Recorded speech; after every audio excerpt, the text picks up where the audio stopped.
भारत के युग पुरुष यशस्वी प्रधानमंत्री श्री नरेंद्र जी मोदी ने आज भारतीय जनता पार्टी की संसदीय दल की बैठक में कश्मीर फाइल की पिक्चर का बहुत बड़ा जिक्र किया है और उन लोगों के विरुद्ध उन्होंने एक आवाज़ उठाई है कि 5-6 दिन से इस पिक्चर के विरुद्ध में बॉलीवुड और अन्य लोगों के द्वारा एक नैरेटिव सेट किया जा रहा है कि ये कहीं ना कहीं किसी भी प्रकार से ये पिक्चर फ्लॉप हो जाए।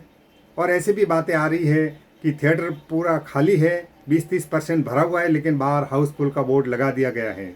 बाकी सब पिक्चरों के पोस्टर थिएटर में लगे होते हैं, लेकिन कश्मीर फाइल के पोस्टर गायब रहते हैं। लेकिन भारत की जनता ने इस पिक्चर की सफलता को हाथों हाथ लिया है।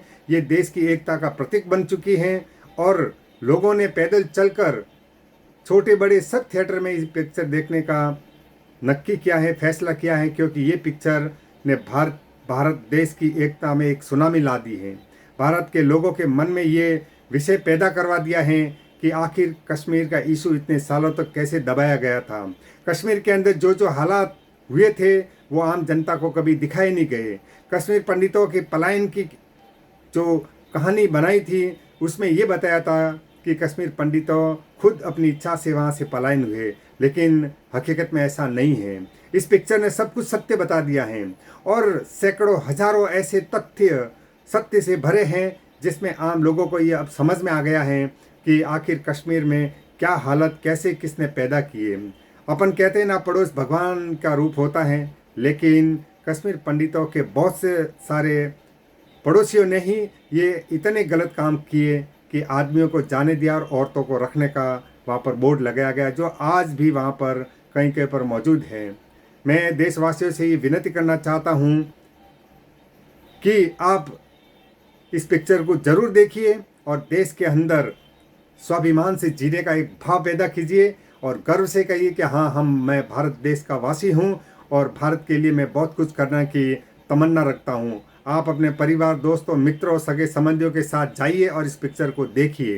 ये पिक्चर नहीं है, ये एक प्रकार का भारतवर्ष में ईश्वर के द्वारा दिया हुआ एक तोहफा है जो सत्य से भरा है। और सत्य जब अपनी चरम पर होता है तो देश ये समझ जाते हैं कि अपने इस देश की एकता के लिए, अपने इस देश का जो भविष्य है वो उज्जवल करने के लिए अगर किसी भी प्रकार के रोड़े उठाने वाले लोग होते हैं उनका तिरस्कार किया जाएगा। ये वही लोग हैं जो कभी CA, CNN, कभी फ्रीडम ऑफ एक्सप्रेशन की बातें करने वाले लोग हैं। ये बॉलीवुड है जो कभी भी सत्य नहीं बताया, उन्होंने कश्मीर के ऊपर कभी पिक्चर नहीं बनाई और ख़ास करके उन्होंने भारत के आपातकाल जो एक काला अध्याय है उस काले अध्याय के ऊपर भी कभी बॉलीवुड वालों ने एक पिक्चर नहीं बनाई, क्योंकि ये एक राजनेताओं और फिल्मकारों का एक गठजोड़ था जो आम जीवन में जीने वाले लोगों को इससे परे रखा गया। लेकिन वक्त आता है, हर चीज़ का वक्त आता है और आज ये पिक्चर बनाने वाले अग्निहोत्री और उसमें कलाकार अनुपम खेर और उनके साथ में मिथुन चक्रवर्ती और भी अन्य कलाकार को मैं बहुत बहुत धन्यवाद देता हूं। और आज आपसे यही मैं अनुरोध करना चाहूँगा कि इस पिक्चर को ज़्यादा से ज़्यादा देखने की कोशिश कीजिए। मैं जसवंत राज परमार, सेवाड़ी, मुंबई। जय हिंद।